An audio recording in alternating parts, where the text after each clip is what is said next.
Praise the Lord. കർത്താവായ യേശു ക്രിസ്തുവിന്റെ നിസ്തുല്യ നാമത്തിൽ എല്ലാവർക്കും എൻ്റെ പ്രഭാതവന്ദനം.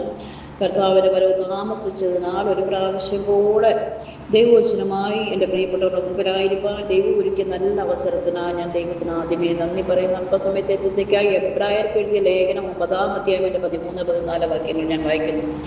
ആട്ടുകൊറ്റന്മാരുടെയും കാളകളുടെയും രക്തവും മലിനപ്പെട്ടവരുടെ മേൽ തളിക്കുന്ന പശുഭസ്മവും ജഡിക ശുദ്ധി വരുത്തുന്നുവെങ്കിൽ നിത്യാത്മാവിനാൽ ദൈവത്തിന് തന്നെത്താൻ നിഷ്കളങ്കനായി അർപ്പിച്ച ക്രിസ്തുവിന്റെ രക്തം ജീവനുള്ള ദൈവത്തെ ആരാധിപ്പാൻ നിങ്ങളുടെ മനസ്സാക്ഷിയെ നിർജീവ പ്രവൃത്തികളെ പോക്കി എത്ര അധികം ശുദ്ധീകരിക്കും. നിത്യ ആത്മാവിനാൽ ദൈവത്തിന് തന്നെത്താൻ നിഷ്കളങ്കനായി അർപ്പിച്ച ക്രിസ്തുവിന്റെ രക്തം ജീവനുള്ള ദൈവത്തെ ആരാധിപ്പാൻ നിങ്ങളുടെ മനസ്സാക്ഷിയെ നിർജീവ പ്രവൃത്തികളെ പോക്കി എത്ര അധികം ശുദ്ധീകരിക്കും. ഇവിടെ ഒരു ജഡീക ശുദ്ധിയെ പറ്റിയാണ് കാണുന്നത്. എന്നാൽ ഇവിടെ ക്രിസ്തുവിന്റെ രക്തം ദൈവത്തെ ആരാധിപ്പാൻ നിങ്ങളുടെ മനസ്സാക്ഷിയെ നിർജീവ പ്രവൃത്തികളെ പോക്കി എത്ര അധികം ശുദ്ധീകരിക്കുമെന്നൊരു ക്രിസ്ത്യൻ മാർഗത്തോടെയാണ് ഇവിടെ ആരംഭിച്ചിരിക്കുന്നത്. മോശയുടെ ന്യായപ്രമാണ പ്രകാരം ആണ്ടിൽ ഒരിക്കൽ കഴിക്കുന്ന യാഗത്താൽ കാളകളുടെയും ആട്ടുകൊറ്റന്മാരുടെയും രക്തത്തിന് പാപങ്ങളെ നീക്കുവാൻ കഴിയുമെന്ന് ലേവ്യർക്ക് എഴുതിയ പുസ്തകം 16-ാം അധ്യായം 30-34 വാക്യങ്ങൾ വായിച്ചു നോക്കുമ്പോൾ നമുക്ക് കാണുവാൻ കഴിയും. എന്നാൽ ഇതൊരിക്കലും അവരുടെ ഹൃദയങ്ങളെ ശുദ്ധീകരിക്കുന്ന ഒന്നായിരുന്നാൽ അവർക്ക് ജഡീക ശുദ്ധി വരുത്തുവാൻ കഴിയും. എന്നാൽ അവരുടെ ഹൃദയങ്ങളെ ഇതൊരിക്കലും ശുദ്ധീകരിക്കുന്നില്ല. ഈ യാഗങ്ങള് അവർക്ക് ശരിയായ ഒരു ആത്മീയ അനുഗ്രഹത്തെ നൽകുന്നില്ല എന്ന് നമ്മൾക്ക് എബ്രായർക്ക് എഴുതിയ ലേഖനം അതിൻ്റെ 9-ാം അധ്യായം 9-ാം വാക്യം വായിച്ചു നോക്കുമ്പോൾ കാണുന്നു. ആ കൂടാരം ഈ കാലത്തേക്ക് ഒരു സാദൃശ്യം അത്രേ.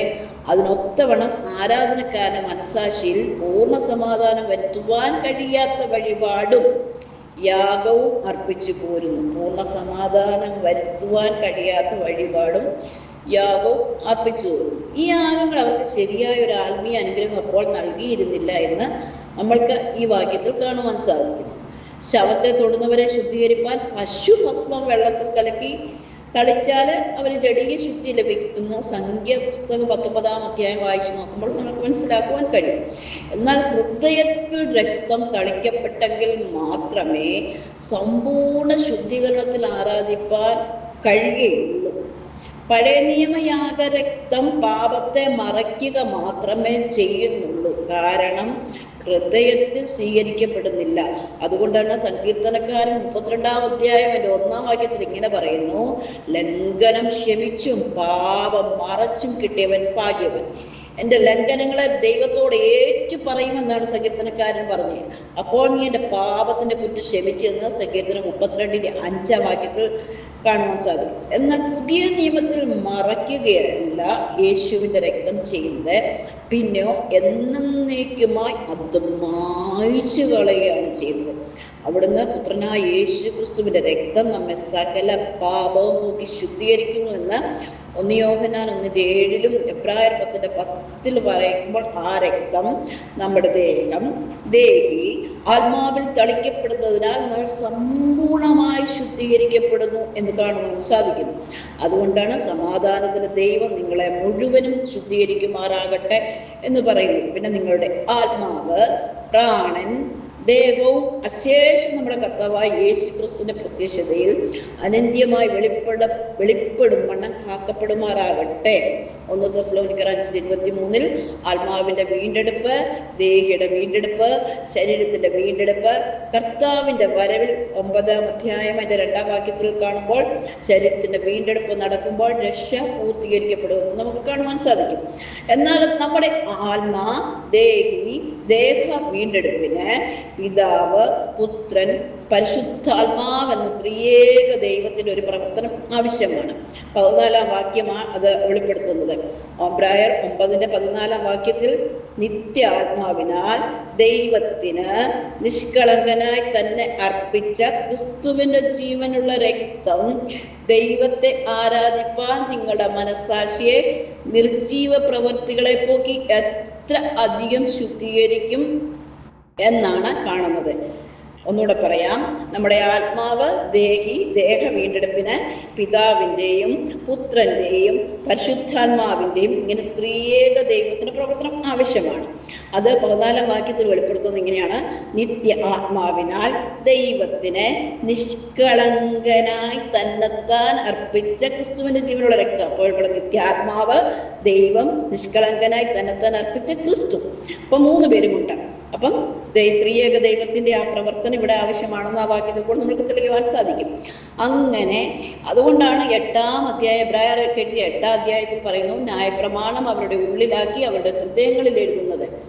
8-ന്റെ 10-ാം വാക്യത്തിൽ. അതുപോലെ 2 കൊരിന്ത്യർ 3-1 മുതൽ 3 വരെയുള്ള വാക്യങ്ങൾക്ക് വായിച്ചു നോക്കുമ്പോഴേക്കും നമുക്ക് കാണുവാൻ സാധിക്കും, നമ്മുടെ പാപങ്ങൾക്ക് വേണ്ടി യേശു കർത്താവ് ക്രൂശിന് മരിച്ചില്ലായിരുന്നെങ്കിൽ ദൈവമാവ് ഒരിക്കലും നമ്മുടെ ഹൃദയങ്ങളിൽ വരികയില്ലായിരുന്നു. യോഹന്നാൻ 14-16, 17, 23 വാക്യങ്ങൾ വായിച്ചു നോക്കുമ്പോൾ നമുക്ക് കാണുവാൻ സാധിക്കും. എന്നാൽ ഒരിക്കലും പഴയ നിയമ വിശുദ്ധന്മാരെ രക്തം തളിച്ചിട്ടില്ല. കാരണം ദൈവം അവർക്ക് നൽകിയ വെളിപ്പാടിന് പ്രകാരം വിശുദ്ധിയോടും നിർമ്മലതയോടും കൂടി അവർക്ക് നൽകിയ ജീവന്റെ വചനപ്രകാരം ദൈവത്തെ ആരാധിച്ചവരാണ്. എബ്രായർ 11-ാം അധ്യായം നാം അത് വായിക്കുമ്പോൾ നമുക്ക് മനസ്സിലാകും. മനുഷ്യർ മനസാക്ഷിയുടെ സൂക്ഷിപ്പുകാരാണ്. കാരണം 34-9-ാം വാക്യം വായിക്കുമ്പോൾ, ദൈവ മനസാക്ഷിയുടെ കോടതിയിൽ നിന്നെ കൊണ്ടുവരും, നിത്യത എന്ന തുറമുഖത്തെത്തണമെങ്കിൽ നിർമ്മല മനസാക്ഷിയിൽ നാം ആരാധന, നിർമ്മല മനസാക്ഷിയോടുകൂടിയുള്ള ഒരു ആരാധന നമ്മൾ വെളിപ്പെടണം. 2 തീമോഥെയോസ് 1-2-ാം വാക്യത്തിൽ പറയുന്നു, ഞാൻ പൂർവന്മാരുടെ ദൃഷ്ടാന്തം അനുസരിച്ച് നിർമ്മല മനസാക്ഷിയോടെ ആരാധിക്കുന്ന ദൈവത്തിന് നിന്റെ നിർവ്യാജ വിശ്വാസത്തിന്റെ ഓർമ്മ നിമിത്തം സ്തോത്രം ചെയ്തു. അതുപോലെ 2 തീമോഥെയോസ് 2:4 ചിലർ നല്ല മനസാക്ഷി തള്ളിക്കളഞ്ഞിട്ട് അവരുടെ വിശ്വാസ കപ്പൽ തകർന്നുപോയി. 1 തീമോഥെയോസ് 1:19 പറയുന്നു, ദൈവമക്കളെ ഓർക്കണമേ, നാം നമ്മുടെ മനസാക്ഷിയുടെ സൂക്ഷിപ്പുകാരാണ്. അതുകൊണ്ടാണ് സങ്കീർത്തനക്കാരൻ ഇങ്ങനെ പറയുന്നു, അന്തർഭാഗത്തിലെ സത്യമല്ലോ നീ ഇച്ഛിക്കുന്നത്, അന്തരംഗത്തിൽ എന്നെ ഞാൻ ഗ്രഹിക്കണമേ എന്ന് 51-ാം സങ്കീർത്തനത്തിൽ വായിക്കുന്നു. അതുപോലെ വ്യസനത്തിനുള്ള മാർഗം എന്നിലുണ്ടോ എന്ന് നോക്കി ശാശ്വത മാർഗത്തിൽ, അതായത് നിത്യതയുടെ പാതയിൽ എന്നെ നടത്തണമെന്നാണ്. ഇതാണ് ദൈവം നമ്മളെ പറ്റി ഇച്ഛിക്കുന്ന ആരാധന. ദൈവം നമ്മളെ പറ്റി ആ നിർമ്മല മനസാക്ഷിയോടുകൂടെ കുറ്റമില്ലാത്ത തരത്തിൽ നമ്മുടെ ആ മനസാക്ഷി ദൈവത്തിന്റെ സന്നിധിയിൽ ഒരു കുറ്റമില്ലാതുള്ള ഒരു ആരാധനയാണ് ദൈവം പ്രസാദിക്കുന്നത്. അങ്ങനെയുള്ള ഒരു ആരാധനയിൽ മാത്രമേ ദൈവം സമ്പൂർണമായി വെളിപ്പെട്ട് വരികയുള്ളൂ. എന്നാൽ ഈ നിത്യ അവകാശം എല്ലാവർക്കും ലഭിക്കണമെന്നാണ് ദൈവം ആഗ്രഹിക്കുന്നത്. അതുകൊണ്ട് പഴയ നിയമം വിഭാജനം ചെയ്യുന്നത് താൽക്കാലിക അനുഗ്രഹങ്ങളും ഭൗതിക നന്മകള് താൽക്കാലിക അനുഗ്രഹമാണ് പഴയ നിയമത്തിൽ പറയുന്നത്. എന്നാൽ ഞാൻ നിന്റെ സന്തതിയെ ഭൂമിയിലെ പൊടി പോലെ ആക്കും, ഞാൻ നിന്റെ സന്തതിക്ക് നീ കാൽ വയ്ക്കുന്ന കനാൻ നാട് ശാശ്വതമായി തരുമെന്നൊക്കെ ഉൽപ്പത്തി 13-ാം അധ്യായത്തിൽ ദേവി യോശുവ മുഖാന്തരം വാഗ്ദത്ത കനാനിൽ എത്തിക്കും ഒക്കെ ചെയ്തു. എന്നാൽ 22-ാം അധ്യായത്തിൽ നാം നോക്കുമ്പോൾ യോശുവയുടെ പുസ്തകം ആരാധനയുള്ള ബന്ധത്തിൽ സ്വർഗീയ നന്മ കൂടി അവർക്ക് നൽകി.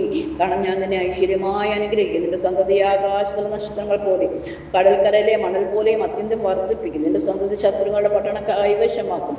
അവർ ദൈവത്തെ അനുസരിച്ചാൽ മുകളിൽ നിന്നും മഴ മുതൽ താഴെ കൃഷിയുടെ വലിയ നന്മ വരെ അവർക്ക് നൽകുമെന്ന് പറയുക. എന്നാൽ അവരെന്ത് ചെയ്തു? അവർ ദൈവത്തെ വിട്ട് വിഗ്രഹങ്ങളെ വീണ്ടും സേവിച്ച് ഒക്കെ ആ രാജ്യം വിടേണ്ടിയൊക്കെ വന്നിട്ടുണ്ട്. പിന്നെ അവരുടെ അനുതാപം കൊണ്ടും ഒക്കെ അവർ മടക്കി. കാരണം ഇത് യെശയ്യാ മുതൽ മലാക്കി വരെയൊക്കെ നോക്കുമ്പോഴുള്ള ദൂതുകളിൽ നമ്മൾക്ക് കാണുവാൻ കഴിയും. ഉൽപ്പത്തിയിൽ ദൈവം വാഗ്ദത്തം ചെയ്ത വാഗ്ദത്ത സന്തതിയെ നൽകുമെന്നും ആ വാഗ്ദത്ത സന്തതി അനുസരിച്ചാൽ നിത്യതയുടെ അവകാശം ലഭിക്കുമെന്നും പ്രവാചകന്മാരുടെ ദൂതിൽ കൂടെ ആ വാഗ്ദത്തം ലഭിച്ചിട്ടുണ്ട്. എന്നാൽ സ്വാഭാവികമായി തന്നെ പുതിയ നിയമസഭയ്ക്ക് ലഭിക്കുന്ന ആദ്യ ശ്രേഷ്ഠ വാഗ്ദത്തം നിത്യാവകാശമാണ്. അതുകൊണ്ടാണ് എഫേസ്യർ 4:3 പറയുന്നു, സ്വർഗത്തിലെ സകല ആത്മീയ അനുഗ്രഹത്താലും നമ്മെ അനുഗ്രഹിച്ചിരിക്കുന്ന നമ്മുടെ കർത്താവായ യേശു ക്രിസ്തുവിന്റെ ദൈവവും പിതാവുമായവൻ വാഴ്ത്തപ്പെട്ടു. ഇത് വീണ്ടും ജനനത്താൽ ലഭിക്കുന്ന മാത്രം ഒരു അവകാശമാണെന്ന് പത്രോസ് അപ്പോസ്തലന് വെളിപ്പെട്ടിട്ടാണ് പത്രോസ് പറയുന്നത്. നമ്മുടെ കർത്താവായ യേശു ക്രിസ്തുവിന്റെ പിതാവായ ദൈവത്തിന് സ്തോത്രം. അന്ത്യകാലത്ത് വെളിപ്പെടുവാൻ ഒരുങ്ങിയിരിക്കുന്ന രക്ഷയ്ക്ക് വിശ്വാസത്താൽ ദൈവശക്തിയിൽ കാക്കപ്പെടുന്ന നിങ്ങൾക്ക് വേണ്ടി സ്വർഗത്തിൽ സൂക്ഷിച്ചിരിക്കുന്നതും ക്ഷയം, മാലിന്യം, വാട്ടം എന്നിവയില്ലാത്ത അവകാശത്തിനായി തന്നെ വീണ്ടും ജനിപ്പിച്ചിരിക്കുമെന്ന്. ഈ അവകാശം പ്രാപിപ്പാൻ വിശ്വാസയാത്ര ആരംഭിക്കുന്ന ഓരോരുത്തർക്കും അത് ആവശ്യമാണ്. കാരണം വഴിമധ്യേ അവന്റെ ദിവ്യശക്തി, ജീവനും ഭക്തിയും വേണ്ടതൊക്കെ നമ്മൾക്ക് ദാനം ചെയ്ത് നമ്മളെ ഈ മരുഭൂപ്രയാണത്തിൽ ദൈവം നടത്തുന്നു എങ്കിൽ നിർമ്മല മനസാക്ഷിയോടുകൂടിയുള്ള ഒരു ആരാധനയായി നാം ദൈവത്തിന് പ്രസാദമായുള്ളത് ചെയ്ത് താൽക്കാലിക അനുഗ്രഹവും നിത്യമായ അനുഗ്രഹവും പ്രാപിക്കണം. കാരണം താൽക്കാലികമായി ഈ ലോകത്തിൽ ജീവിക്കുമ്പോൾ നമുക്ക് താൽക്കാലികമായി ഇത് വേണം, എന്നാൽ നിത്യമായ ഒരു വീണ്ടെടുപ്പ്, നിത്യ ആത്മാവ്, ആ നിത്യ അവകാശം, അതായത് നിത്യമായ വീണ്ടെടുപ്പ്, എറ്റേണൽ, അതായത് ഒരിക്കലും അവസാനിക്കാത്തത്, പിന്നെ നിത്യമായ വീണ്ടെടുപ്പ്, നിത്യ ആത്മാവ്, നിത്യ അവകാശം സ്വർഗീയ അവകാശം, ഇതൊക്കെ നമ്മൾക്ക് ലക്ഷ്യം തെറ്റാതെ നാം യാത്ര ചെയ്താൽ നാം മന്ദതയുള്ളവരാകാതെ വിശ്വാസത്തിലും ദീർഘക്ഷമയിലും ദൈവത്തിന്റെ വാഗ്ദത്തങ്ങളെ അവകാശമാക്കുന്നവരുടെ അനുകാലികളായി തീരുവാൻ ഈ രാവിലെ കാലം ഓർപ്പിച്ചുകൊണ്ട് ചെറിയൊരു അവസരം ഇങ്ങനെ എനിക്ക് ലഭിച്ചതിൽ ഞാൻ ദൈവത്തെ സ്തുതിക്കുന്നു. അങ്ങനെ നിത്യതയുടെ അവകാശമായി, നിത്യവീണ്ടെടുപ്പിന്റെ അവകാശം പ്രാപിക്കുന്നവരായി ആ അവകാശത്തോടു കൂടെ സകല വിശുദ്ധന്മാരോടും കൂടെ അവകാശം തരുവാൻ കഴിയും ദൈവം നമ്മോട് കൂടെ ഉള്ളതിനാൽ ആ ദൈവത്തിൽ ആശ്രയിച്ച് മുമ്പോട്ട് ജീവിക്കാം. ഈ വചനങ്ങളാൽ ദൈവം നമ്മെ സഹായിക്കുമാറാകട്ടെ. ആമേൻ.